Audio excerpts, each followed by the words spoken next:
Érase una vez un niño que no se sentía niño. Julio tenía 11 años y era muy inteligente, tanto que a veces se sentía solo, o eso decía su mamá.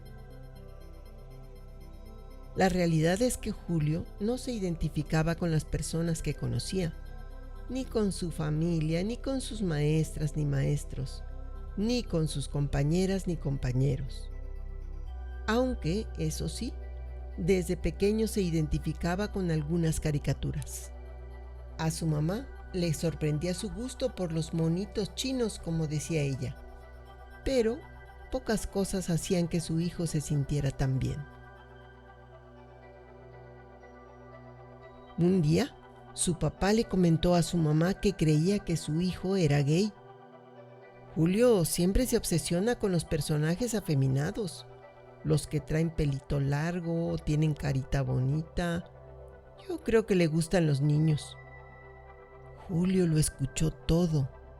El comentario de su papá resonó fuerte en su mente y lo acompañó en los siguientes días, rebotando sin cesar. Él sabía que no era eso. Tampoco entendía lo que sentía, pero su papá tenía razón. Siempre le atraían el mismo tipo de personajes, los más andróginos. Julio sentía que sus papás no tenían las respuestas que él buscaba. Su mamá creía que tenía una neurodivergencia, que Julio era, como decía ella, Asperger o algo de eso. Y aunque el psiquiatra le dijo que no, nunca se quedó conforme con el diagnóstico. Su papá, en cambio, creía que no era lo suficiente hombre, como si la hombría fuera una cualidad cuantificable. Aunque para ser sinceros, quizá tenía razón. Un día, Julio tuvo una epifanía. Se dio cuenta de que no se sentía como un niño con O. Tampoco se sentía como una niña con A. No sabía lo que sentía, ni lo que era, pero cada vez estaba más segura de lo que no era.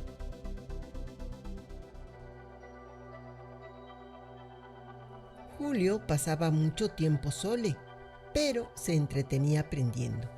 Hacía mucho tiempo que la escuela no le proponía retos y pasaba las tardes delante de su computadora, aprendiendo programación de manera autodidacta. Su papá se sentía orgulloso de su capacidad de aprender. Decía que era su pequeño genio. Y un día, con la idea de convivir más con su hija, decidió inscribirse junto con ella en un taller de robótica. Vamos a hacer cosas de hombres, hijo.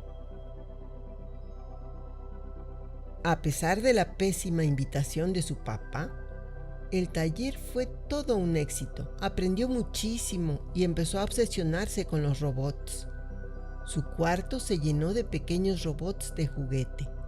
Algunos los hacía ella misma, otros los compraba, pero eventualmente se le fueron quedando pequeños, así que Julio decidió empezar el proyecto más ambicioso. Con sus conocimientos de robótica y programación, estaba segura que podría construir una inteligencia artificial que por fin le entendiera, en quien pudiera reflejarse y sentirse menos sola. El proyecto duró 6 meses. Julio y su padre construyeron una relación bonita durante este tiempo. Iban juntos en búsqueda de piezas para el robot. Hicieron una recolección de objetos electrónicos que su familia, amigos y vecinos ya no quisieran. Todo les servía. Lavadoras, teléfonos celulares viejitos, el control de una tele vieja. Cualquier objeto podría albergar la pieza clave para el siguiente paso. El padre de Julio estaba impresionado. Su hija le había hecho al robot una cara con una pantalla de una tablet. La fuente de energía la construyó a partir de unas baterías recargables. El mástil de un viejo bajo eléctrico fue la columna sobre la que construyeron todo lo demás. Y así, poco a poco, el robot fue tomando forma. Una mañana, mientras desayunaban, el papá de Julio le preguntó si ya había pensado un nombre para su nuevo amigo. No sé si es un amigo, papá. El papá, sorprendido, le preguntó qué quería decir. Pues que no sé si quiero que sea un hombre. Claro que no va a ser un hombre, es un robot. Pues por eso, no tenemos por qué ponerle un género, ¿no? El papá asintió extrañado y observó a su hija mientras terminaba de desayunar. Esa semana, Julio se dedicó a programar su robot. Se pasó horas delante de la computadora hasta que por fin terminó la tarjeta de memoria que contenía el alma de su nueva amiga. Toda la familia se reunió para el gran momento de darle vida. Julio y su padre, juntos, presionaron el botón de encendido y, emocionados, vieron nacer el nuevo integrante de la familia. Al principio no se movía, pero después de unos segundos la lucecita encima de su cabeza se prendió. Julio lo saludó. El robot se giró hacia ella y la luz parpadeó. Toda la familia gritó de emoción y celebraron la pequeña victoria, pero Julio no. Y olvidé instalarle un idioma, por eso no puede hablar. Hijo, eres un genio. Estoy segura que podrás arreglarlo. Julio miró a su mamá. Inteligente. Prefiero que me llames inteligente, que termina en E, y es igual para las mujeres que para los hombres. Su papá sonrió. Los meses que pasaron juntos trabajando en el artefacto le habían permitido empatizar con la sensibilidad de su hija. Julio tomó al robot y corrió a su cuarto. Lo conectó a su computadora y le instaló el idioma español. Después lo encendió. En la pantalla apareció un mensaje. ¿Cómo me llamo? Julio lo pensó un segundo y dijo en voz alta. Jules. Te llamas Jules, que es como mi nombre, pero más bonito. Un nuevo mensaje apareció en la pantalla. ¿Cuál es mi género? Julio se sorprendió y pulsó la tecla de escape para saltar la pregunta, pero no funcionó. Lo intentó de varias formas, pero nada funcionó. ¿Por qué no me dejas avanzar, Jules? Jules respondió en la pantalla. Necesito una voz. Esa frase hizo eco en su cabeza. Yo también, Jules. Consiguió descargarse algunas voces de inteligencias artificiales famosas y se las instaló al robot. Después le programó para escoger una voz diferente cada vez, de forma que todas las voces fueran de Jules, y volvió a presionar escape, convencida de haber resuelto el problema, pero volvió a sonar error. Necesito un género. ¿Por qué? Necesito saber quién soy. Eres Jules, mi amiga. No comprendo esa palabra. Pues como no tienes género, no eres ni una amiga ni un amigo. ¿Entiendes? Eres mi amiga. No entiendo. Julio suspiró frustrado. Su madre se acercó a ella y le entregó la merienda. Cariño, ¿por qué no escoges un género y ya? Entonces entró su padre al cuarto y se sentó a su lado, junto al robot. Quizá la solución es enseñarle nuevas palabras, unas que no están en el diccionario, que puedan ayudar a Jules a entenderse dentro de nuestro mundo. ¿Eso es lo que quieres, Jules?, preguntó su madre. Julio le explicó a su madre que probablemente Jules no podía expresar deseos todavía. No le estoy hablando al robot, te estoy hablando a ti, Jules. Julio se quedó helado y en un instante sintió en el cuerpo toda la comprensión que no había sentido nunca. Sí, su nombre era Jules y era una persona que no se identificaba como mujer ni como hombre. Y aunque en su idioma las personas tengan que estar definidas en uno u otro, ella no se sentía ninguno. Por eso se sentía tan sola, porque no podía ni siquiera nombrarse. Su papá le abrazó y le susurró al oído: «Tú ya tienes una voz, Jules». Le entregó un pequeño libro llamado El lenguaje inclusivo y le explicó que había algunas personas que estaban promoviendo añadir palabras diferentes al español para poder incluir en nuestra realidad a las personas como ella, las personas no binarias. Jules, la persona, por fin se comprendió a sí misma y poco a poco fue actualizando a su robot con palabras neutras según las iba descubriendo. Pues el lenguaje está vivo, las palabras se transforman y con ellas nuestro pensamiento.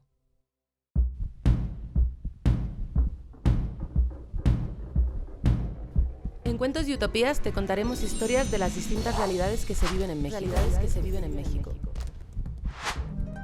En cada capítulo abordaremos una causa de justicia social y nuestros invitados nos explicarán por qué miles de personas en nuestro país hoy viven las experiencias de nuestros personajes. Al final de cada episodio podrás llevarte contigo acciones para convertirte en heroína. Porque creemos que podemos ser más las personas que combaten al verdadero villano. Ese sistema que empuja a que miles de personas no puedan acceder a un final feliz. O en palabras más concretas, a una vida digna. Hola, bienvenidos a un nuevo episodio de Cuentos y Utopías. Yo soy Vita Aranda. Yo soy Alaide Castro. Y bueno, el día de hoy es un capítulo muy especial. Tenemos a dos personas a quienes admiramos y queremos bastante.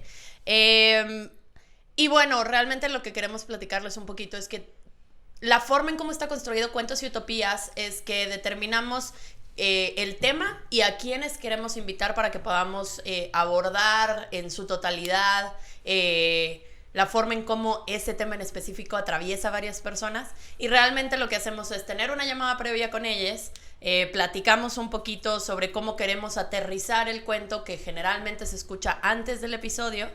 Y realmente, o sea, sí, disclaimer, esta semana no tuvimos la oportunidad, no tuvimos el tiempo, todos estamos aquí muy ocupados intentando cambiar el mundo. Entonces, lo que les dijimos fue que, bueno, queríamos construir el capítulo con ellos aquí. Y la neta me parece chido, porque al final el capítulo es sobre el lenguaje es político y la construcción del mismo, ¿no? Va a cómo vamos a ir construyendo la lógica. Nos parece súper interesante que al final cómo se acomodaron las cosas es que el capítulo del lenguaje, las historias van a ser construidas en vivo aquí con ustedes. Pero bueno, lo primero que queremos hacer es presentarles a las personas que nos acompañan el día de hoy y que nos expliquen por qué eligieron presentarse de esta forma, ¿no? Entonces, José Eduardo, bienvenida, bienvenido, bienvenide, activista posthumano, ¿cómo estás? ¿Qué es ser un activista posthumano? Muchísimas gracias, estoy súper encantado de estar acá. Bueno, es justamente lo que se está moviendo, ¿no? Ahorita que me preguntaron, ¿no? ¿Cómo decirme a mí mismo? Pues claro, o sea, más allá de los marcos regulativos del lenguaje, creo que con eso tiene que ver el activismo posthumano. Yo me dedico a muchas cosas, sin embargo, trato de que todo sea mutante y posthumano, ¿no? Es decir, las categorías del lenguaje se están muriendo y están apareciendo nuevas, ¿no? Entonces, una de ellas, una manera de ver las realidades ahorita, es nombrarse de una manera diferente, ¿no? Y por eso me nombré así, aunque hago diferentes cosas, ¿no? O sea, no me considero un humano porque las categorías de lo que es un humano son demasiado privilegiadas, ¿no? Me considero más allá de lo humano e inclusive creo yo que todas las tecnologías del cuerpo, del escuerpe, están presentes, ¿no? En nuestras vidas. Entonces, pues también por eso me dije así, ¿no? Inclusive también me diría psicoanalista mutante, ¿no? Que era lo que nos decía Paul Preciado, ¿qué onda? Por eso me presento así. Psicoanalista mutante también es increíble, me encanta. Y Silvi, bienvenida, Silvia Rodríguez, eres especialista de lenguaje y eres apasionada. Entusiasta Del lenguaje. ¿Por qué te entusiasma tanto el lenguaje? Ay, porque yo creo que porque atraviesa todas las dinámicas humanas que tenemos y eso me parece como una forma bien extraña. Queremos encasillar en formas a menudo bien estrictas e inmóviles algo que es tan abstracto como el pensamiento humano, ¿no? Entonces, esta idea de que una palabra en boca de alguien significa una palabra muy distinta cuando se pronuncia en boca de otra persona, esta idea así me vuela la cabeza y por eso, o sea, no sé si algún día podría llamarme así de que, ay, estudio lenguaje y sé un montón al respecto. No, o sea, me parece así como un océano viviente de cosas así incomprensibles a veces que intentamos estarle dando sentido, ¿no? Y por eso me llamo entusiasta y no... Entusiasta del lenguaje. Y no experta. Me encanta. Y bueno, cuando Ali y yo estábamos planteando en hacer este capítulo te emocionaste un montón, Ali, con el tema del lenguaje. Sí, la verdad, yo me considero entusiasta también. Sí. No, a mí me interesa muchísimo este tema porque cuando yo empecé hace como 6 años a pelearme con la gente por el uso de ciertas frases o ciertas palabras que yo consideraba que estaban construyendo un mundo peor. Estamos hablando en términos de género en ese momento, ¿no? Yo estaba como que dentro de mi lucha a mí me hacía mucho ruido cómo la gente hablaba y cómo se expresaban. O sea, para mí era algo que teníamos que cambiar. Lo primero que teníamos que hacer, antes de ponernos a hacer cualquier otra cosa, teníamos que cambiar la forma que teníamos de hablar porque, o sea, para mí es como, eso es lo que sí puedo hacer. O sea, eso lo tengo a la mano, eso es algo que está en mi control y yo entonces no dependo de que un político apruebe una ley para que yo cambie mi forma de hablar. Super. Y entonces, para mí, eso como... Pues no sé cuántas peleas me habría aventado por eso sin tener ni puta idea, la verdad. O sea, yo, sin ser experta ni en nada, me lo daba todo por ahí. Y por eso cuando salió este tema dije, no, necesito escuchar a 2 personas que sí sepan de lo que están hablando. Claro. Para que pueda yo argumentar mejor ya luego mis peleas, ¿verdad? Claro, sí, por supuesto. Y sí queremos hacer el disclaimer que estamos bastante nerviosos de este capítulo del lenguaje porque yo en lo particular no sé hablar. Entonces, perdón si me equivoco en muchas cosas, pero a mí también me apasiona mucho este tema por lo mismo que dice Ali, ¿no? Porque creo que es lo que podemos hacer todos en la forma en cómo empezamos a relacionarnos a través del lenguaje hacia lo colectivo, ¿no? Yo he tenido el honor de ser mejor amiga de Silvia desde hace algunos años, es mi mejor mitad, esta morra, y la neta es que le he aprendido un chingo en materia de lenguaje y me ha hecho reflexionar las formas en cómo yo mis posturas políticas las llevo hacia el lenguaje, ¿no? O sea, el despegarme de hablar de neurodivergencias a pasar a hablar de neurodiversidades o que ya no estamos hablando de discapacidades, estamos hablando de movilidad, o sea, como muchas formas en las cuales empiezo a adoptar de, no, es que el lenguaje importa, cómo lo vamos a nombrar, cómo estamos hablando de este tema en particular, va a ser un estigma o no, o sea, si estamos hablando de discapacidades, quiere decir que hay una capacidad menor, pero si estamos hablando de capacidades diversas, estamos hablando de una variedad de capacidades que tenemos las personas y que tenemos que entender y adecuar, ¿no? Entonces, gracias por estar aquí, nos emociona un montón. Estábamos platicando antes de que esto es muy importante no solamente en las personas de carne y hueso, digámoslo así, sino que el lenguaje ya está rebasando hacia las tecnologías. Y me encanta que lo mencionaste ahorita, José Eduardo, de algo dijiste, las tecnologías que somos los humanos. ya te quiero invitar 100 cervezas, o sea, seguro siento que me vas a enseñar un montón de cosas, de muchas cosas. Pero justo estábamos platicando que uno de los personajes que podíamos construir dentro del cuento era la inteligencia artificial. Porque la inteligencia artificial, el día de hoy, la tecnología es machista, es sesgada, porque está aprendiendo de los humanos, ¿no? Pues ese es el caso, ¿no? O sea, como todo surgió porque hay un artículo que igual luego podemos poner en algún comentario de donde sea, que leí hace como 6 años, que decía que una inteligencia artificial en específico, supongo que pasa con todas, pero este era el caso de una, ¿no? Una inteligencia artificial se convertía automáticamente en machista y racista después de aprender el idioma español. Y a mí eso me dejó loquísima. Y dije, ¿ven cómo tengo razón? ¿Ven cómo ahí está todo? ¿Ven cómo eso construye? O sea, porque al final, otra cosa que me llama mucho la atención es... ¿cómo se llama la película esta de Arrival? La de que llegan unos como alienígenas que son como ondas y no tienen la típica forma de alien normal. Y Nunca lo he visto. Mamá, me tienes que ver la película, ya véanla ya. Entonces, una de las cosas más increíbles que me pareció de esa peli, uno de los grandes aciertos, fue que el primer gran paso fue aprender a comunicarnos con alguien que se comunica, con alguienes que se comunican totalmente diferentes. O sea, ellos hacen ruidos y se mueven, y son como partículas. ¿Cuál es esta película? Buenísima, The Arrival. Ok. La llegada. Y entonces, para mí eso fue como de, claro, o sea, la construcción de la realidad de las personas empieza en el lenguaje, en cómo aprenden a hablar. Entonces me parece que podía ser súper interesante que uno de nuestros personajes fuera una inteligencia artificial, porque además se une mucho con esto que nos habla nuestro querido José Eduardo de ser posthumanos y de hacia dónde va la humanidad con estas cosas más. Pero ¿ustedes qué piensan, chicos? Yo no sé, o sea, creo que sería más apropiado decir comunicar en lugar de hablar, ¿no? O sea, porque creo que el lenguaje, nos expresamos o usamos el lenguaje de formas muy distintas que no siempre involucran el acto de hablar. Entonces, y en ese sentido, o sea, lo pienso también por la película de Arrival. O sea, esos seres lo que hacen no es hablar, ¿no? Entonces, también, y creo que también tiene que ver el medio que uses para comunicarte, pues también repercute mucho en cómo te creas esta realidad o cuál es tu relación con la realidad. O sea, tú como ente pensante y cómo te comunicas con esta realidad, pues también, o sea, es muy diferente si aprendes a aprehenderla de forma con braille o con sonidos o con estímulos visuales o sea, eso también me parece tiene una... O sea, ¿qué es el lenguaje, Silpi? El lenguaje es un sistema de organización de información que se puede compartir. Manifestar. Es un acuerdo, de diferentes formas. Al fin y al cabo también, ¿no? O sea, es un acuerdo de esto va a significar esto para ti y para mí.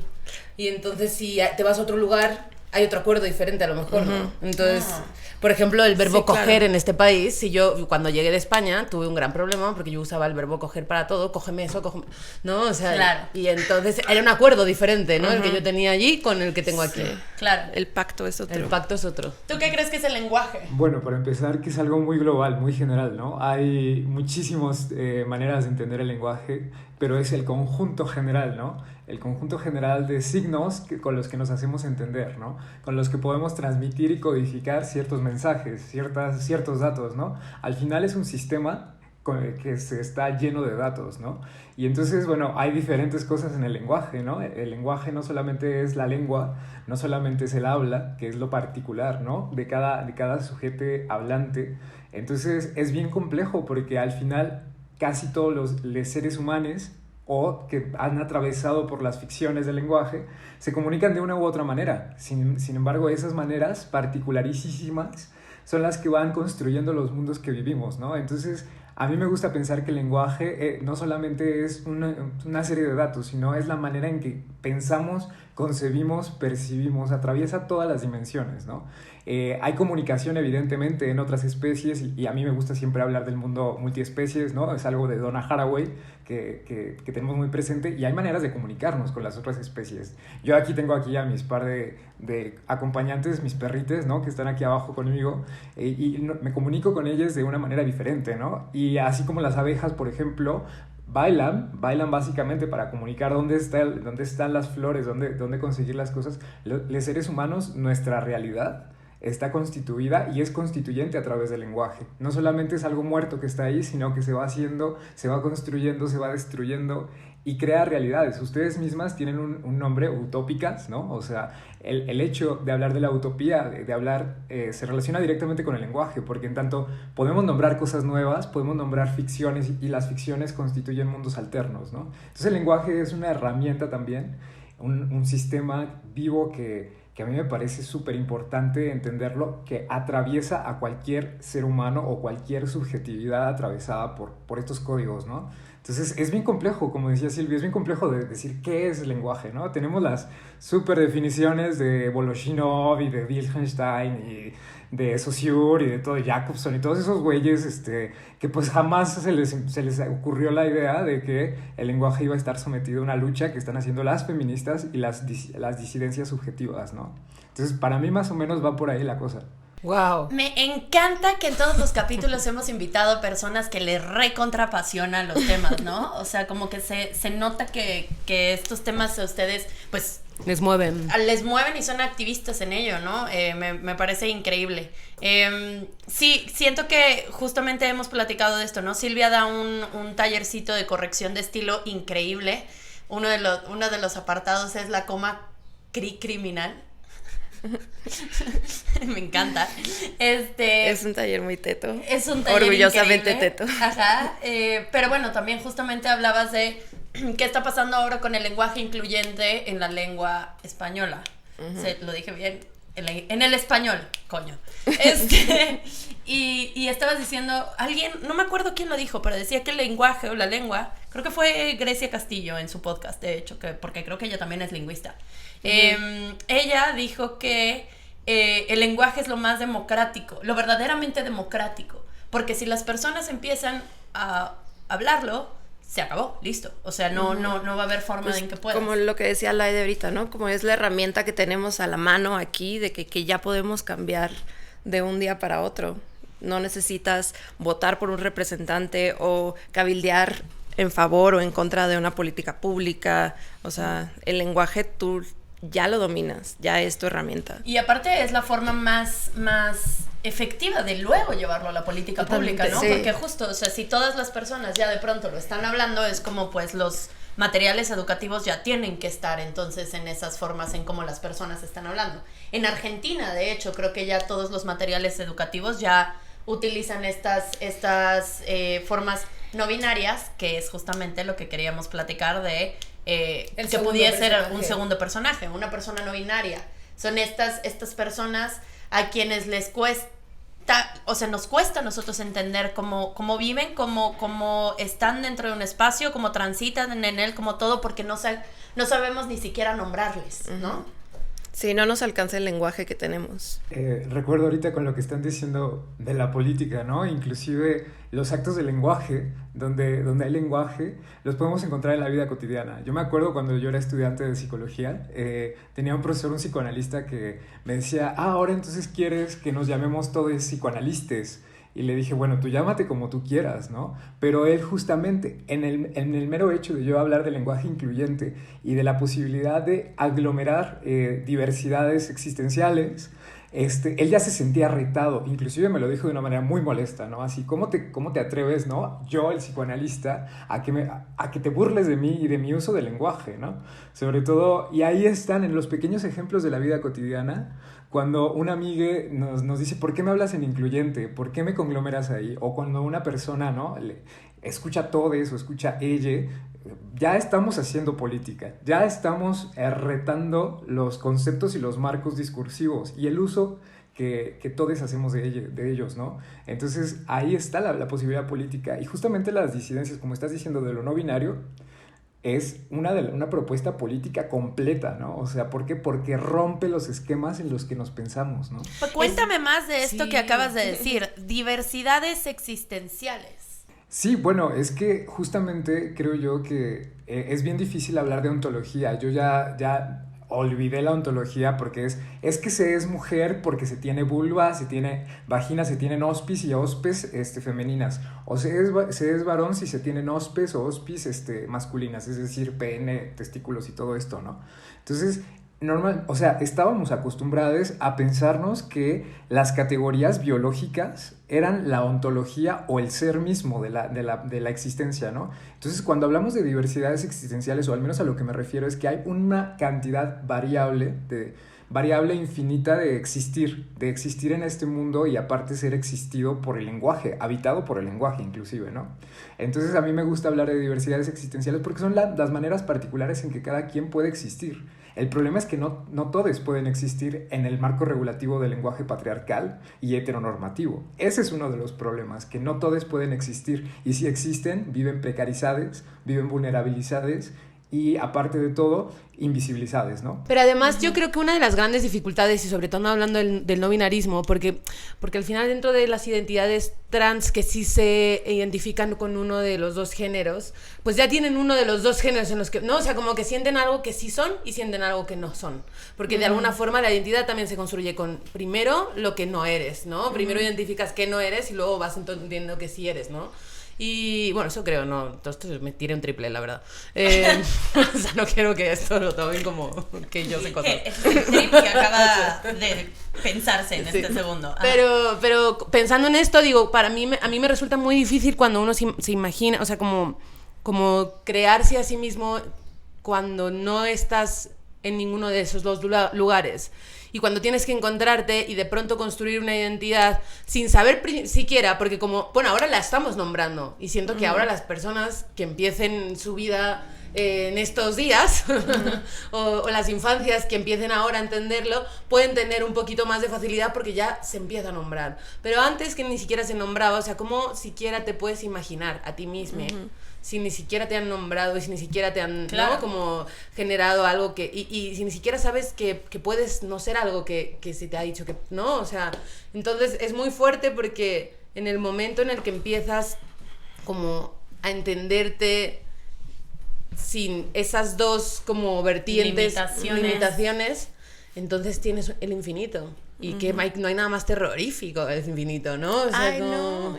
Yo lo pensaría al revés. O sea, como que padre. Justo sí, pero o sea, sí, entiendo y sí, es increíble que está el infinito y puedes hacer tantas cosas, pero al mismo tiempo... Pero eso es a ti lo que te encanta, ¿no? Ir rompiendo las sí, reglas. o sea, bueno. porque, o sea, el límite de tu identidad es tu creatividad. O sea, a ver, ¿no? O sea, es la imaginación que tú tienes. Entonces, a mí me interesa más bien como, en lugar de crear múltiples categorías o un número de categorías para que todos tengamos a la mano estas ideas que a lo mejor no se me hubieran ocurrido a mí, ¿no? Como niñez que se está descubriendo y que está empezando a describir su identidad. Entonces me parece importante que en lugar de eso veamos el lenguaje como esta cosa plástica, que podemos usarla como herramienta de, ¿cómo se llama? Mix and match, así de... voy a usar este elemento de aquí, este otro elemento de acá, y a lo mejor el producto final es un concepto que me acabo de inventar, pero también porque pues yo me acabo de inventar.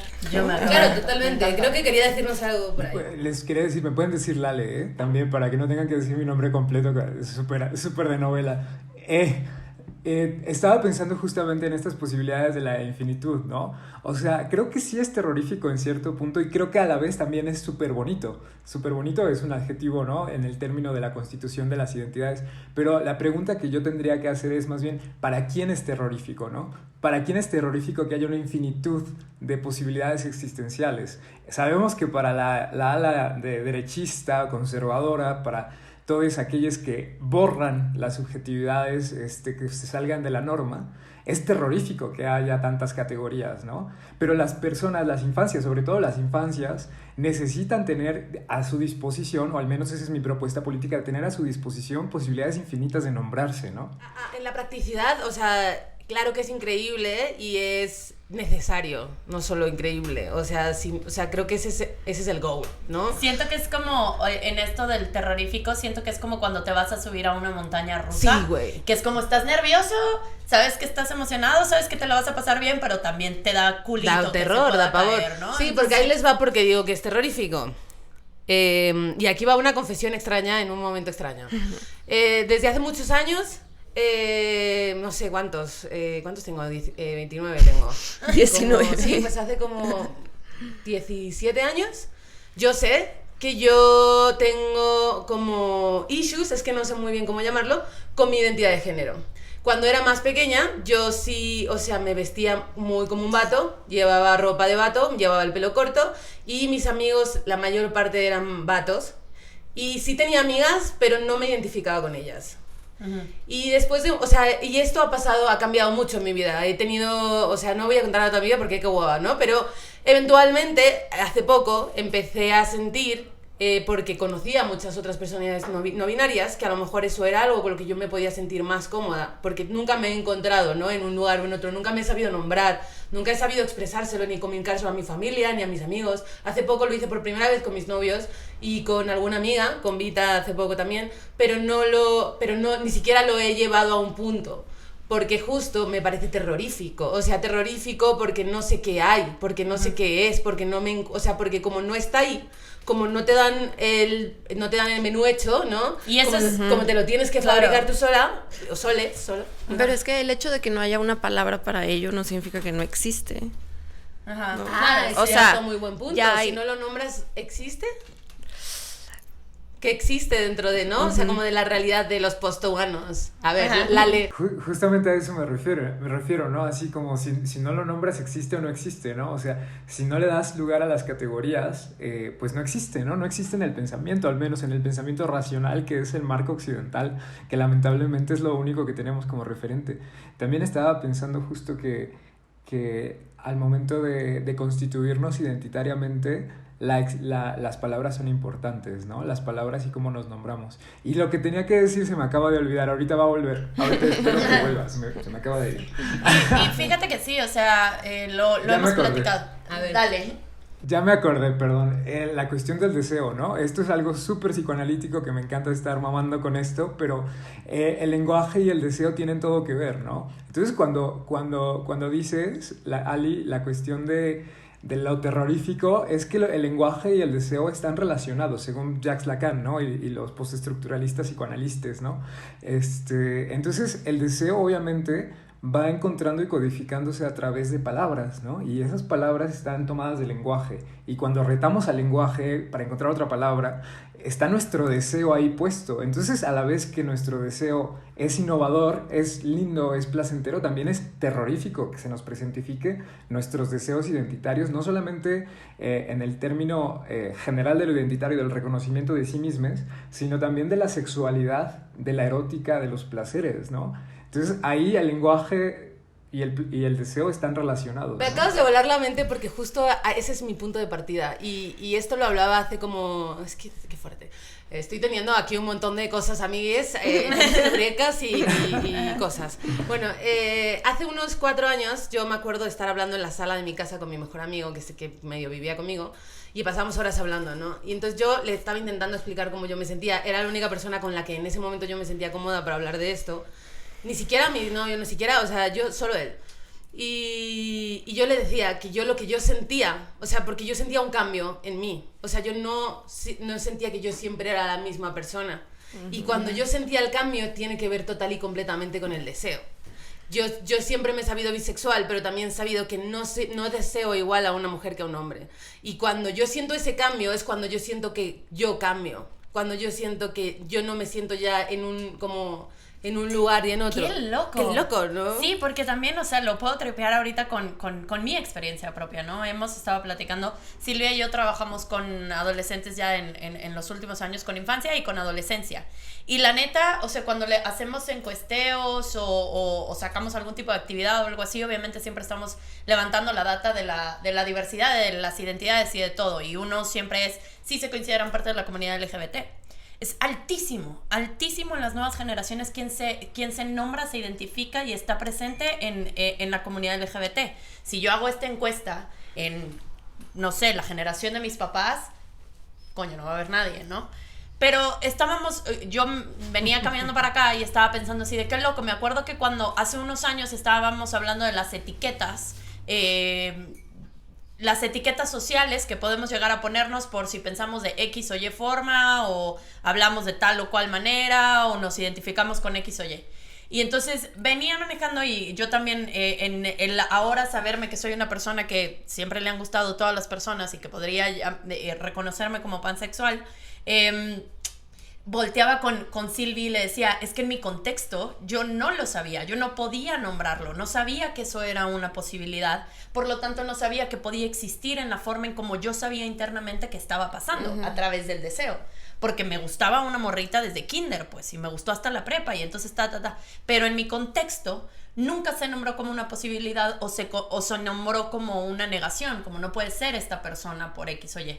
Entonces, regresando al tema el lenguaje es político, el lenguaje va a permitir, o sea, si nosotros empezamos a combatir este sistema del lenguaje patriarcal que inherentemente es, vamos a poder empezar a otorgar recursos y espacios seguros, o sea, desde el simple hecho de este lugar que estamos hablando, de formas que reconocen todas las posibles identidades, van a hacer que las nuevas infancias, o que, la neta, los dones de 60 años puedan decir, yo nunca fui don, ¿no? O sea, me reconozco en esto que ahora la juventud está nombrando, porque eso yo siempre lo sentí, ¿no? Entonces, me parece súper transformador, y sí creo, o sea, sí llama mucho la atención de pensar que tal vez las nuevas generaciones no van a entrar en estos espectros, sino que constantemente van a estar creando los suyos propios, ¿no? Claro, y a lo mejor crean otros pronombres, o sea, como cuando a mí, o sea, como que, no sé, yo lo veo, también igual estoy haciendo una comparación absurda, pero como esto que dicen que los esquimales reconocen entre más de 99 blancos o algo así. Pues ya ha pasado, o sea, no me acuerdo ahorita qué idioma es, como el sueco o el noruego, que se inventaron un pronombre nuevo, o sea, recientemente, no tiene ni 10 años, para precisamente abordar estas nuevas necesidades de pronombres neutrales o pronombres fuera de esta falsa dicotomía del género, o sea, está loquísimo, y es un ejemplo de que no solo se nos puede ocurrir, lo podemos hacer y llevar a la práctica, y nadie se tiene que rasgar las vestiduras. Podemos jugar también con el lenguaje, ¿no? Vamos sí. a ver qué pasa si Y una hacemos pregunta, esto. Silpi, ¿cuál es el reto para el español? O sea, ¿qué significa para el español que es recontrapatriarcal? O sea, ¿qué implicaría? Porque ahorita estamos hablando de identidades personales, pero luego cuando las llevas al lenguaje, ¿cómo va a reordenar o reestructurar absolutamente todo lo que somos en este sistema? Bueno, lo que a mí me tranquiliza es que primero es la práctica y después se hacen las convenciones.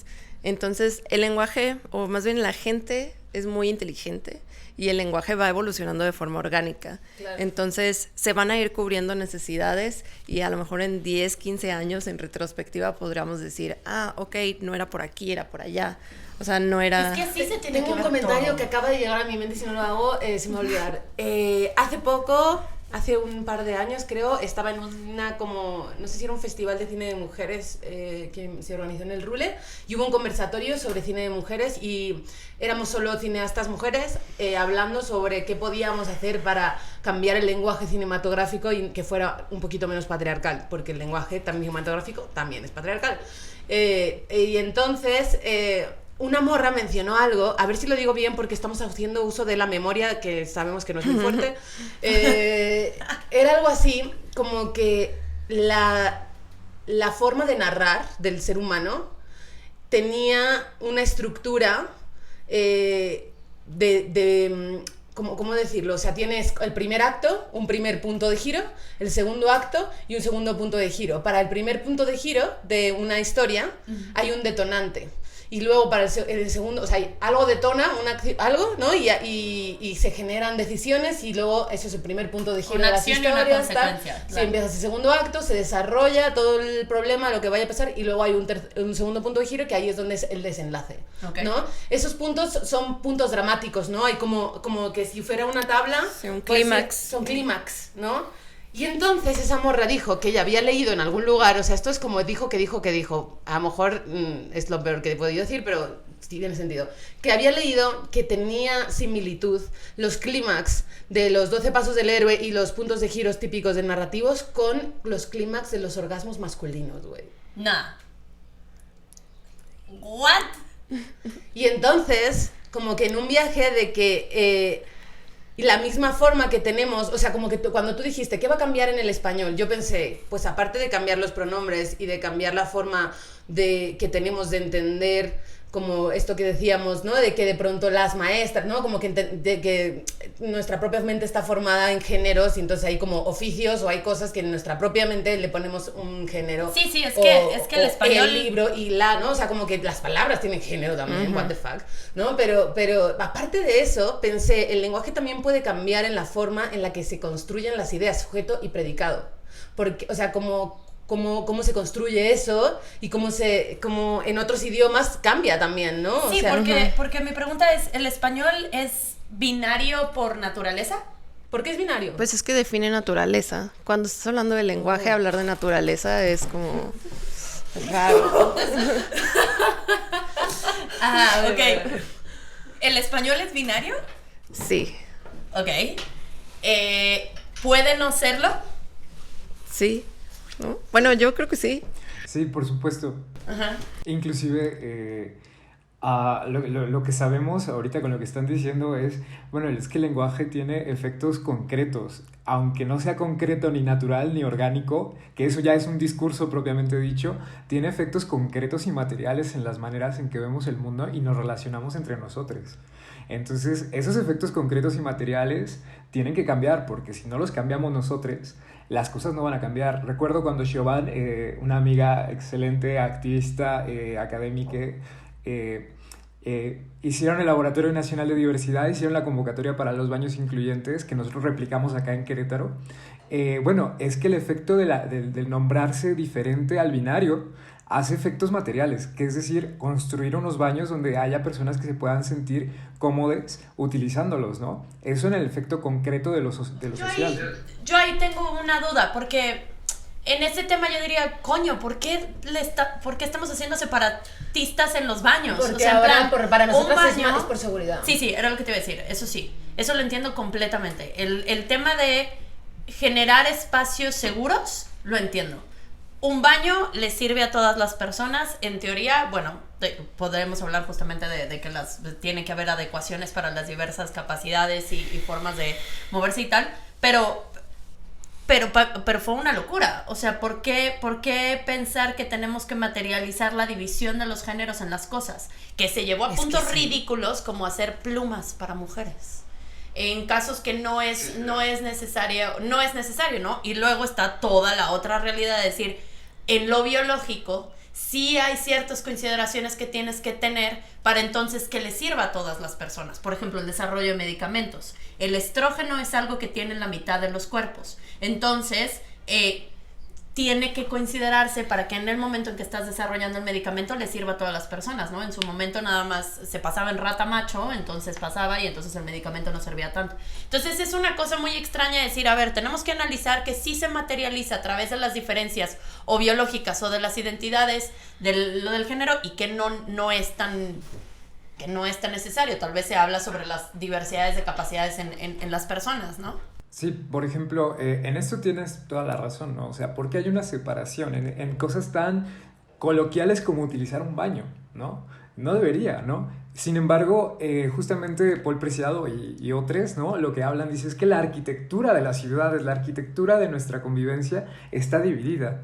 Y en este sentido, si hubiera, por ejemplo, baños que no estuvieran nombrados, eso sería como un ideal, ¿no? Sin embargo, el construir un espacio donde quepan todas las diversidades funcionales, diversidades etarias, diversidades genéricas, sexogenéricas y diversidad, o sea, eso ya es un efecto político. Es decir, al poder nombrarnos de una manera diferente, utópica y distópica al mismo tiempo, estamos generando posibilidades de visibilizar y efectos políticos, ¿no? Estoy hablando de los lugares, ¿no? Obviamente de repente se hace un pinkwashing y entonces tenemos cosas para ellos, cosas para mujeres, cosas para hombres. Eso del pinkwashing y del queerwashing es absoluto, ¿no? Y hay otra cosa que me parece bien importante, los efectos concretos del lenguaje no solo están en las arquitecturas de nuestras ciudades, también están en la arquitectura de nuestro deseo y de nuestra identidad, ¿no? Les sujetes llegamos a un lenguaje dado, articulado que nos precede, ¿no? Y en ese sentido, si nosotros vamos dando nuevos códigos para nombrarnos, vamos dando nuevos códigos para crear realidades a partir de ahí, ¿no? Entonces sí me parece bien importante como esta cuestión, ¿no? O sea, el mundo no es binario. Nosotros nos hemos constituido como binarios en el sentido en que el lenguaje se ha construido como una serie de oposiciones, ¿no? No todos los lenguajes, no todos los idiomas y las lenguas se han construido de la misma manera, ¿no? Como decía Silvi. Entonces sí es bien interesante qué efectos y qué contraefectos puede tener el lenguaje, ¿no? ¡Qué emoción! O sea, suena como que siento que muchas veces hay personas que no entienden esto, ¿no? Que dicen, siento que es una discusión muy de nicho, siento que hay personas que todavía no lo pueden comprender y no pueden comprender el valor de transformación de vida que puede llegar a tener y de justamente que puede ser una gran herramienta para abordar desigualdades, ¿no? Y me da mucho gusto que hayamos elegido como a crear este capítulo porque se puede dar esa magnitud de decir, a partir de algo que se pueden hacer todas las personas, que es elegir cómo hablar o cómo comunicarse o cómo expresarse, pueden hacer algo que va a empujar a nuevas realidades que van a ser más incluyentes para todas las personas y que van a materializar ciudades, espacios, instalaciones, recursos, lo que sea, que vayan a ser un poquito más incluyentes para todas las personas. Entonces me da un chingo de gusto y me da un chingo de gusto que sean ustedes dos las personas que están aquí como invitadas. Iba a hacer una pregunta, ok, la inteligencia artificial, por lo tanto. Entonces, ¿por qué es importante que estemos metiéndole freno de mano a esto? ¿Por qué? Porque el día de hoy la tecnología está avanzando a como se puede. La pandemia también de pronto ya nos hizo ese doble jaque de decir, necesitamos estamos encerrados, la forma en cómo tenemos que experimentar y seguir y continuar con el mundo tiene que ser a través de lo digital, y de hecho nos permitió y nos creó redes para que puedas estar desde Querétaro y estar presente en este espacio, y creo que nos ha conectado mucho, ¿no? Ahora, la tecnología está avanzando muy rápida y está siendo creada por humanos, que los humanos tienen sesgos, son racistas, son clasistas, son sexistas. Sí, lo sepan o no. Ajá, Lo sepan o no. Claro, lo sepan o no. Entonces, ¿qué está pasando en el sentido de la inteligencia artificial y qué implicaciones tiene? O sea, ¿qué está pasando? Nos estabas contando tú de Google, del traductor de Google. Sí, esta cosa me voló la cabeza, lo vi en Reddit hace como 2-3 semanas. Una persona hizo este experimento, creo que en húngaro puso una serie de oraciones. Y en húngaro los pronombres no tienen género, todos son neutros. Entonces, a la hora de pasarlo a inglés, donde sí exigía que hubiera un género en los sujetos que estaba poniendo, dependiendo del verbo, de la definición o como de la carga que tuviera el verbo, por ejemplo, los verbos como limpiar, cocinar, tejer, Google automáticamente los ponía en femenino, y las acciones más como tradicionalmente masculinas, trabajar, correr, romper, construir, O sea, las ponía ella automáticamente limpia, él rompe. Claro. Ajá, y lo ves en el idioma original, porque no estoy completamente seguro de que sea húngaro. Ajá. Lo ves en el idioma original y el pronombre es exactamente el mismo. No hay un cambio, no hay nada. Wow. O sea, es el sesgo género neutro. Completamente del... Y entonces, o sea, claro, es ¿Quién dio una... esa instrucción al Google Ajá, Translator? ¿quién fue? Es que no necesariamente es que no es lo que yo vi, porque salió esta información de la inteligencia artificial está siendo sexista de facto. Es que es la data de la que se está alimentando al final. Uh-huh. Entonces, cuando hacían figuras, esto lo hicieron con fotografías, ponían fotografías, las caras de las mujeres, y la inteligencia artificial tenía que completar el cuerpo. Y entonces casi siempre ponían caras de mujeres y el cuerpo, la inteligencia artificial lo completaba con bikinis, mujeres desnudas, etcétera, porque entonces era como esta Alexandra Ocasio-Cortez, pero con cuerpo en bikini o tal o cual o etcétera, ¿no? ¿Por qué? Porque es la mayor cantidad de data que existe en el internet y en todo es de mujeres objetivizadas, sexualizadas, que están en bikini, que están haciendo tal cual, y entonces no tiene información para alimentarse, decir, claro, esta cara también puede ser una persona en la política o en deportes o en tal o en cual, porque no es a lo que se tiene alcance. Entonces, una vez más, si no estamos haciendo como un eso también es lenguaje, ¿no? Que claro. Sí. Entonces, sí, eso ya está pasando, y entonces, ¿qué vamos a tener? Tecnologías que nos están dando soluciones sesgadas, ¿no? Inclusive el pensarnos, ¿no? O sea, los seres humanos, o sea, tenemos, y los no seres humanos, tenemos tecnologías desde mucho antes, lo que nos dice Donna Haraway, ¿no? En el manifiesto Cyborg. Dice, ¿A qué te refieres con que tenemos tecnologías? Bueno, es que las tecnologías es todo artificio, instrumento que nos sirva a los seres humanos o a los que no son seres humanos para completar algo, ¿no? Por ejemplo, esto es una tecnología, ¿no? Inclusive una liga del cabello. O sea, hay muchas cosas creadas, por ejemplo, la ropa, que tienen que ver con tecnologías, ¿no? Son creaciones aparentemente neutrales, aparentemente que no tienen ningún tipo de división, porque dicen, pero es un objeto, ¿no? Pero los mismos objetos de la existencia los dividimos, ¿no? O sea, la percepción de los objetos. Entonces, justamente estaba pensando, ¿no? O sea, ahorita que me dijiste esto de Google, ¿no? O sea, quedé así, ¿cómo es posible, no? O sea, la inteligencia artificial está constituida a través de la razón humana, a través de las lógicas y matemáticas de entendimiento, ¿no?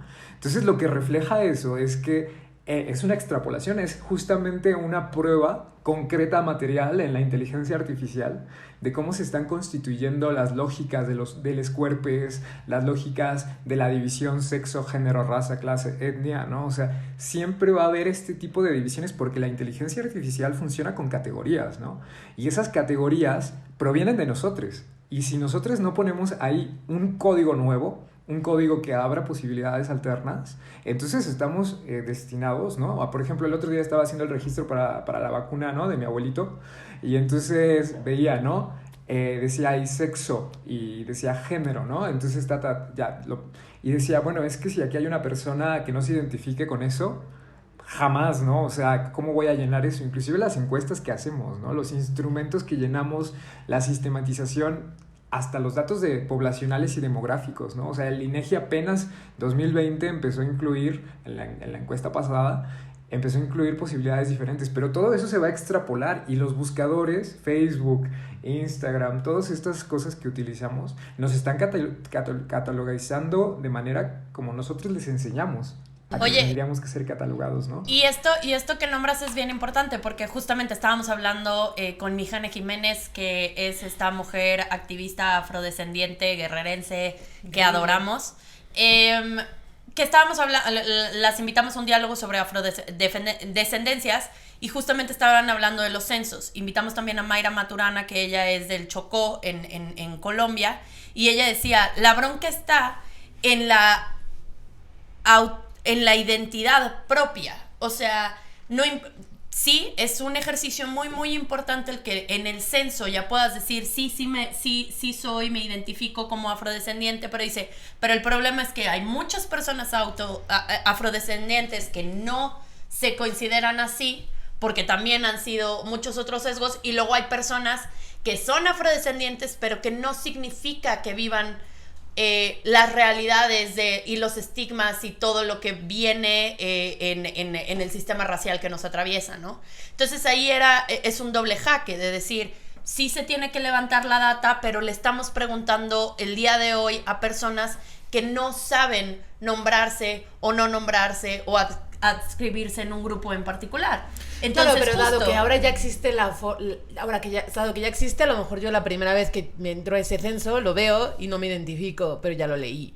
Claro. Y eso es como Inception, ¿no? Está la semilla y a lo mejor ese pinche año empiezan a pasar cosas y la próxima vez que me hagan el censo, güey, yo ya tacho. Súper, ¿no? sí, o claro. sea, como que simplemente el hecho de que te digan it is possible puede despertar en ti. Sí. Y simplemente el hecho de que ya esté puesto ahí, o sea, como una opción, significa que hubo presión de usuarios del lenguaje que ya necesitaban esa categoría incluida en el... en el censo. Por ejemplo, hay algo que al Silvi le mata en las encuestas que de pronto tenemos en la organización, que preguntan, ¿te consideras hispano o latino? En las encuestas en inglés, o sea, que vienen de Estados Unidos, como de instituciones gringas, y que te preguntan, ¿te consideras Hispanic? Y pues es una categoría muy específica del contexto estadounidense, y que me lo estén preguntando a mí, una mujer medio de color que vive en México y que habla español, pues como que esa palabra en específico pues no concuerda con mi contexto, y no es que no me identifique con la cultura latina o lo que sea, sino esa forma de nombrarse, de nombrar esa identidad, pues no me identifico porque yo vivo otra edad que no viven quizás los latinos en Estados Unidos, o que yo no vivo la otra edad que viven ellos. Entonces la categoría ahí tiene que ser otra. Sí.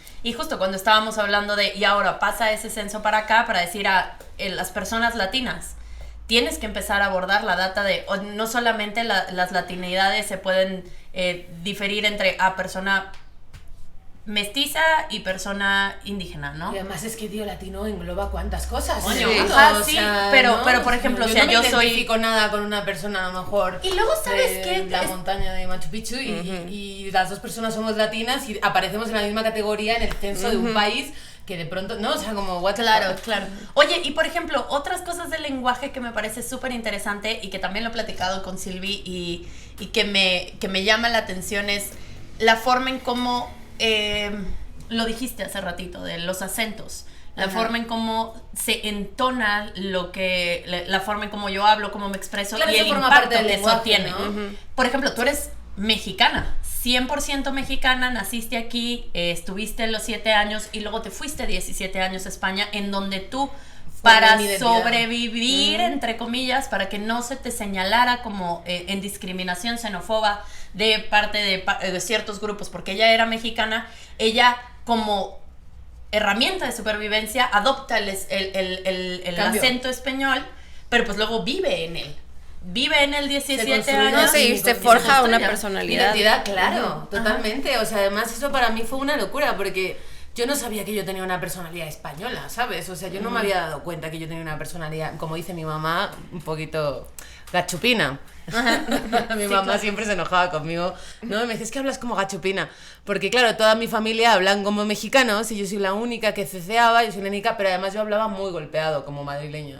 Y ella, si la han visto, oído hablar, Marta, aquí que en Utópicas la puede conocer, es una persona muy dulce, ¿no? Es muy pausada y su voz es como baja, la mía es muy alta, yo grito como los españoles. Claro. Y yo no sabía que era como los españoles, yo pensé que yo gritaba porque yo era así, yo pensé que yo era grosera porque yo era así, yo pensé que tal. Y un día me mudo a México y de pronto empiezo a entender todo lo que mi mamá me decía. O sea, cuando mi mamá me decía, es que eres bien grosera, yo, qué grosera por no decir gracias todo el tiempo, pero porque me parecía que ella decía gracias en exceso, ¿sabes? O sea, y ahora yo ya lo digo, o sea, empecé a asumir también como esa parte de la identidad mexicana que ahora entiendo que yo tenía un rechazo y no me había dado cuenta.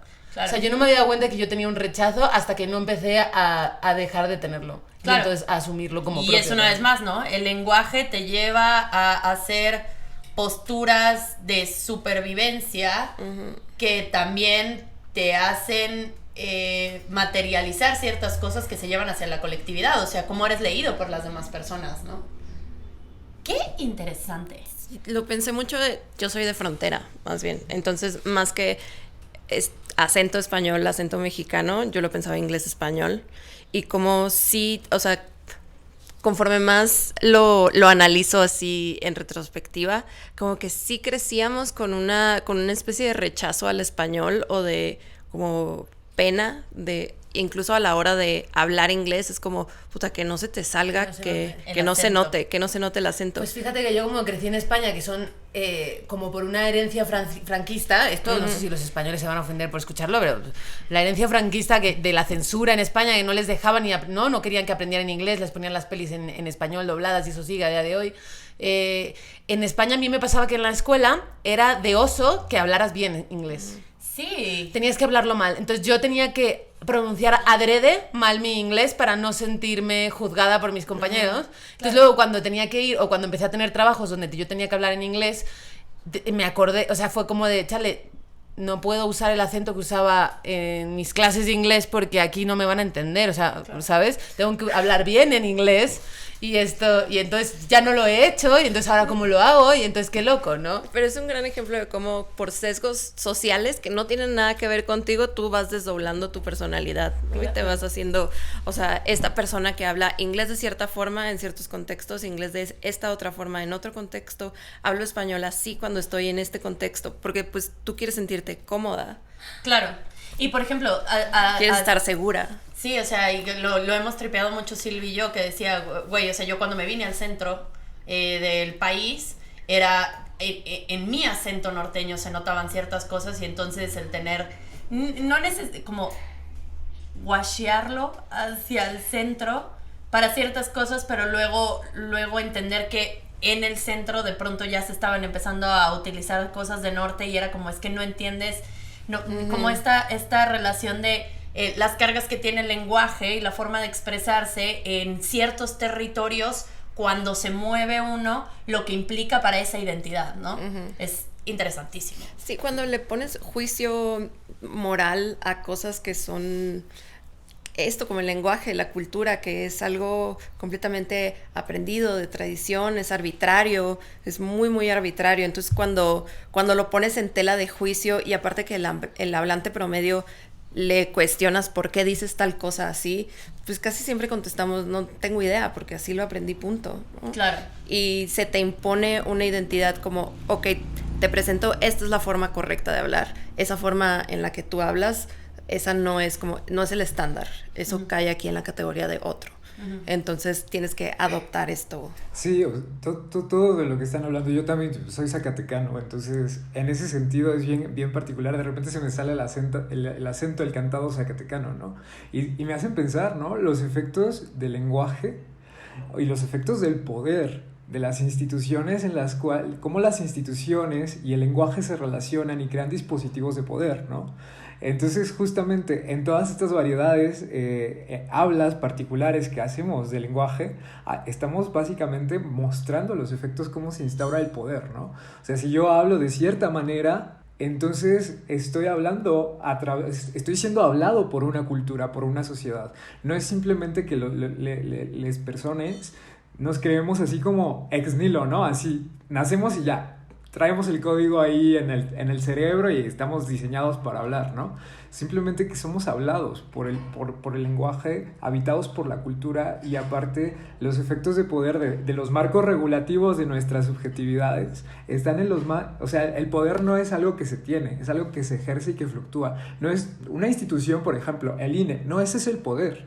Son los efectos lingüísticos, los efectos discursivos que tienen nuestros referentes culturales. Entonces, en tanto hablamos, se nos está escapando un uso particular predominante del poder, ¿no?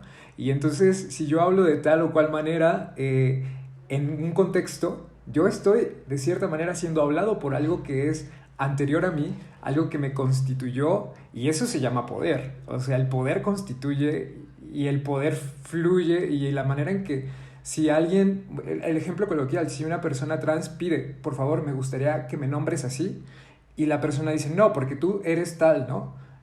Y esa persona que le está hablando de la manera, por ejemplo, binaria y cisgenérica, ¿no? A la persona trans, ¿no? Está siendo hablada por el poder y por la cultura. Y en ese sentido es horrible los efectos negativos que puede tener, porque ahorita estamos hablando de ejemplos como del acento, de la inflexión, etcétera, etcétera, pero también estamos hablando de las posibilidades de existir, ¿no? Inclusive en el contexto indígena y originario mexicano, ¿no? Mexicano entre muchas comillas, o sea, la manera en que forzamos a que lesotres nos hablen, ¿no? A que inclusive se les enseñe español castellano a ellos y que a nosotros no nos enseñe ninguna otra posibilidad, ningún lenguaje absolutamente más que el que poseen nuestros papás, ¿no? Entonces es bien interesante porque está todo como imbricado, pero tiene efectos en casi todo lo que hacemos, ¿no? El mero hecho de utilizar el teclado, ¿no? De las computadoras, ¿por qué está así? ¿Por qué en los teclados no hay ñes, ¿no? O sea, ese tipo de cosas es bien interesante. Son pequeñas como detalles que se extrapolan a toda la vida, ¿no?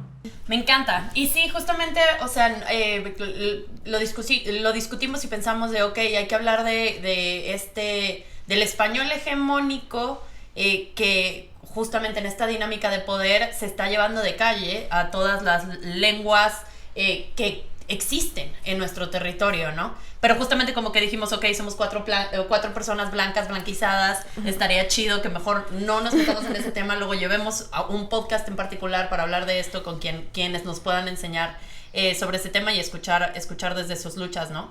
Pero la verdad es que les agradezco muchísimo porque creo que fue justo un gran preámbulo para hablar de, es que el lenguaje es todo esto, es este gran sistema que nos atraviesa a todos y en donde todos somos capaces de resistir para poder existir, ¿no?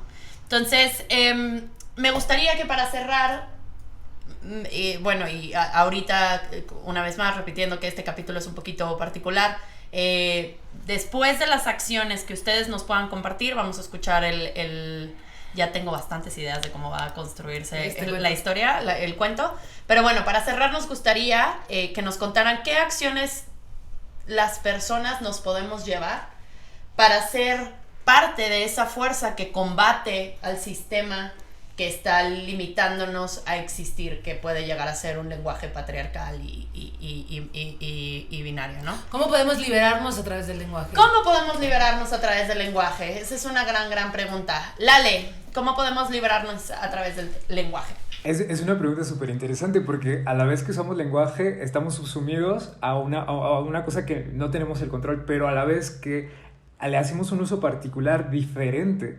diverso, disidente de los marcos, ya estamos teniendo efectos políticos. Entonces, el mero hecho de permitirnos pensar en si eso que nombro es adecuado a la percepción de existencia, o sea, que una persona se sienta que existe frente a ti, eso ya instaura una lógica diferente, ¿no?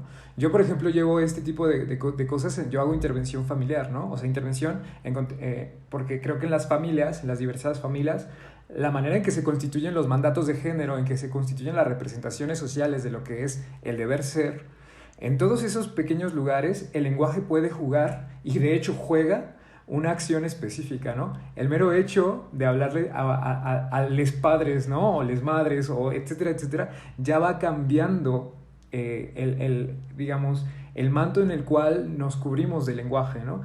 El mero hecho de abrir la posibilidad de que en lugar de considerar que son hijos o hijas, o ellos o ellas, sino que son ellas hasta que no digan lo contrario, ya son pequeñas acciones. Entonces, en toda la intervención social, incluir categorías que puedan dar representación a las existencias y estar al pendiente, porque nunca vamos a tener un uso adecuado del lenguaje, ni el de la RAE, jamás en la puta vida hay que subsumirse al lenguaje de la RAE, ¿no? Eso es no sé, es algo terrorífico que escuchamos, ¿no? Es que la RAE dice, pero ¿qué? O sea, ¿la RAE qué? No, o sea, ¿la RAE me va a dar de comer? ¿La RAE me va a dar trabajo? No, o sea, la RAE no me permite, La RAE no me define, sí, la RAE no, o sea, what the fuck. Claro, Estamos hablando de una institución que acepta como correcto almóndigas y ¿cuál fue la otra que leí? Y creo que murciégalo, y se niega a meter...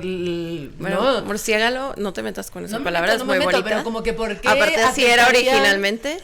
Aceptarían almóndiga por encima del lenguaje incluyente, ¿sabes? Claro. O sea, como... Y en conclusión sería como, justamente, o sea, cuando escuchemos esas maneras de nombrar al mundo, podamos pensarlas, ¿no? Pensar si eso se adapta, ¿no? Y siempre estar en constante como interpelación, ¿no? Que nos interpele el lenguaje. Eso, a mí el otro día una amiga me dijo, estás diciendo mal eso, o sea, estás excluyendo a un colectivo humano, y yo no me había dado cuenta.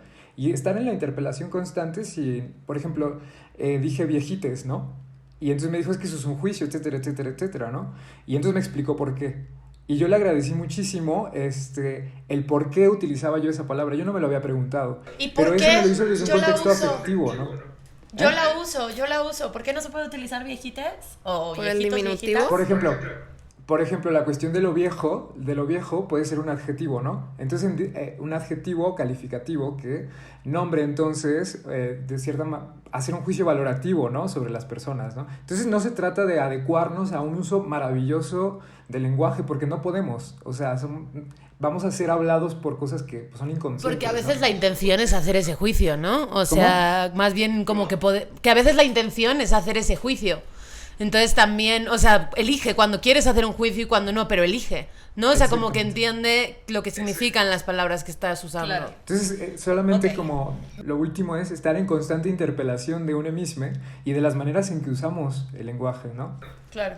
Sí, o sea, ser recontra atentos, atentas, atentes a la forma en cómo se está expresando el lenguaje, verlo con curiosidad, entender las formas en cómo nosotros estamos hablando, tener escucha activa si te están diciendo, oye, si dices discapacidad versus si dices diversidad, es una cosa que va a implicar y justo la elección de entonces en tu lenguaje, en la forma en cómo tú eliges comunicarte y expresarte tanto en la identidad como en lo colectivo, pues ya será tu derecho, tu decisión, pero ojalá que las personas podamos elegir las experiencias que abracen a más personas, ¿no? Silvi, ¿qué acciones nos podemos llevar las personas? Híjole, a mí así lo que más me gustaría es que la gente dejara de ver el lenguaje como algo así sacrosanto, algo sagrado, porque siento que solemos, como el lenguaje lo heredamos, es parte de una tradición que se nos impone o que heredamos por cualquier motivo, ¿no? Y no tiene que ser violento, simplemente, o sea, no estoy hablando de Nacimos en de un procesos contexto y ya de está. colonizadores. A veces ya estamos siglos después de la colonización, como es nuestro caso, y aquí estamos hablando español, ¿no? Y es el idioma en el que aprendemos a comunicar nuestros sentimientos, a todo, a llorar, a gritar, etcétera. Entonces, como que siento que mucha de la resistencia de esta gente de aceptar el lenguaje incluyente, por ejemplo, es sentir que el lenguaje es esta cosa sacrosanta que no podemos alterar a nuestro antojo. Es algo así sagrado que se nos heredó, como se nos heredan otros elementos de la cultura que también valoramos muchísimo, ¿no? Como la literatura, no puedes hablar mal de la literatura o de el arte novohispano, yo qué sé, ¿no? O sea, son partes de nuestra identidad que generan también orgullo en Como nacionalista. Ajá. Sí, Porque sí, va sí, más allá totalmente. de lo nacional también, el lenguaje. Pero entonces eso, dejar de ver el lenguaje como un elemento, como un estandarte más Me lo imagino como Como una frontera, como una Claro. bandera. Ajá. No, me imagino esto como de dejar de ver el lenguaje como un tesoro y verlo como una cajita llena de cosas con Herramientas. las cuales puedes, claro, Ujú. herramientas. Es ¿no? una caja de herramientas, no es así un texto sagrado que no hay que tocar ni con pinzas. No, está ahí para que nos ensuciemos las manos, para que lo agarremos y lo moldeemos y nos equivoquemos y experimentemos. O sea, no sé, eso de tenerle Claro, porque al respeto y final es reverencia. experimentar los límites de la realidad con los límites del lenguaje, Ajá. ¿no? Claro. Hasta dónde puedes cambiar la realidad cambiando el lenguaje, hasta dónde puedes cambiar tus emociones, tus sentimientos, cambiando tu forma de expresarte. Me encanta, pues vamos a A intentarlo. ver, creo que por ahí Lale tenía algo Dale, que decir. Lale. Lale, yo te estoy viendo con ganas. Sí, solamente una cosa que dije que me di cuenta después, justamente este es un ejemplo de cómo nos pasa el lenguaje por encima. Dije puta RAE, ¿qué culpa tienen las putas de la RAE? O sea, ahí está justamente un uso inadecuado de mi expresión, por ejemplo. O sea, ¿qué tiene que ver una persona que se dedica a la putería, ya sea económicamente, etcétera, etcétera, que eso es otro tema, con un adjetivo hacia la RAE, ¿no? Por ejemplo, yo lo acabo de cometer, ¿no? Hice un uso que justamente violenta, vulnerabiliza a un colectivo humano, ¿no? Entonces, ese tipo de cosas nos pasan, pero, por ejemplo, yo lo reconozco, la cagué y me corrijo, porque no debería de hablar así, ¿me explico? Eso es justamente lo que yo quería, con lo que yo quería terminar. Con los insultos. Mi tema favorito ever. Pongan en comentarios sus mejores insultos. No. No, pero sí ese trip. O sea, creo que en actos más específicos, por favor, dejen de defender el uso de la palabra puto para referirse a persona, a tu amigo, en el las que no se formas. atrevió a hacer algo, o a tu, ¿no? O sea, como que dejen de usar la palabra puto como un adjetivo desvalorativo para alguien no valiente o alguien afeminado, que como si eso fuera algo malo, como, ¿no? O sea, como hay muchísima gente que a día de hoy sigue defendiendo que, bueno, es que no lo hago con esa intención. No importa tu intención, amigui. Lo que importa es lo que generas en el imaginario de todos los demás cuando lo usas. Sí, ¿no? y justo como escuchar desde las personas que resisten en esas palabras cómo se están resignificando de ellas y a quién les toca expresarlas y a quiénes no, ¿no? Como justamente esto de decir, el tema del trabajo sexual que existe en América Latina, bueno, en todo el mundo, a través de la historia y todo, cómo se ha adscrito y se ha llamado a la puta o la prostituta y de una forma negativa, y entonces se llevó a lo social y entonces se demarcó a cualquier persona que viviera su libertad sexual, entonces ya se enmarcaba así, ya tal. Ok, ya sabemos nosotras las personas que no podemos referirnos, o sea, no podemos utilizar la palabra puta para expresar un sesgo patriarcal del deseo y de la libertad sexual. Pero las trabajadoras sexuales se nombran putas, las marchas de las putas, dicen que son putísimas, que la putería es lo máximo, que entonces ellas están resistiendo desde ese uso de la palabra que en algún momento se hizo mal, ¿no? Por ejemplo, también Axel en su momento que estuvo en otro de nuestros capítulos decía, es que los maricas existimos y resistimos, ¿no? Pero entonces no quiere decir que el uso de esa palabra que esté siendo visibilizada para nombrar todos estos grandes retos que tienen, quiere decir hay que dejar de usarla en el contexto derogativo, pero no hay que tenerle tampoco miedo a la palabra porque se puede resignificar, ¿no? Entonces está increíble. Pues bueno, realmente estoy encantada con este capítulo. Yo no quiero que se acabe. Yo no quiero ¿Viste? que se acabe jamás tampoco, pero nos da igual, o sea, seguramente les vamos a volver a invitar para hablar de un montón de cosas. Les agradezco muchísimo, creo que nos llevamos muchas tareas las personas que estuvimos aquí y las personas que van a escuchar este podcast para poder resistir a través del lenguaje, y que creo que vamos a poder abordar muchas desigualdades juntas si empezamos con ese pequeñito paso de entender cómo queremos comunicarnos hacia nosotros mismos y hacia las demás personas, ¿no? Entonces, en fin, muchas gracias, Lale, muchas gracias, Silvia, por estar aquí. Yo soy Vita Aranda. Yo soy Alaide Castro. Y nos pueden seguir en redes como @cuentos y utopías. Le agradecemos enormemente a Utópicas, Galería y Librería de Mujeres, que también las pueden seguir como @u_bajo o guión. Tópicas MX. Ajá, _Tópicas MX. Silvi, ¿cómo te seguimos en redes, Silvia Rodríguez? Ya estoy como Silviópolis, ciudad de Silvias, en todas sus redes no sociales. puede ser. Silviópolis, @Silviópolis. Y Lale, ¿cómo te seguimos? Bueno, yo estoy como Black Fog Life en Instagram. Nunca lo voy a cambiar, la verdad.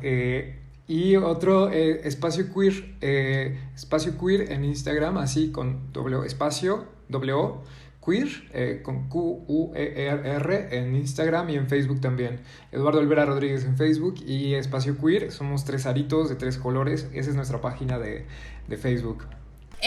Yo soy Vita Aranda. Pueden encontrarme en Twitter, Instagram, Facebook y recientemente TikTok.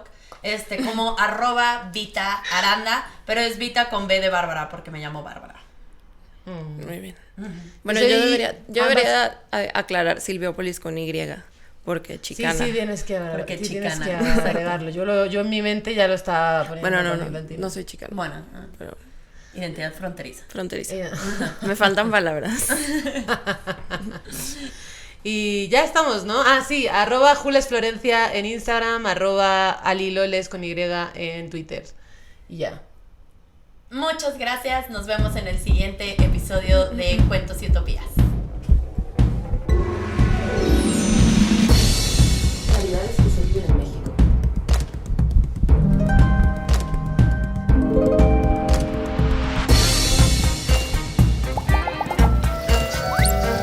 Experiencias de nuestros personajes.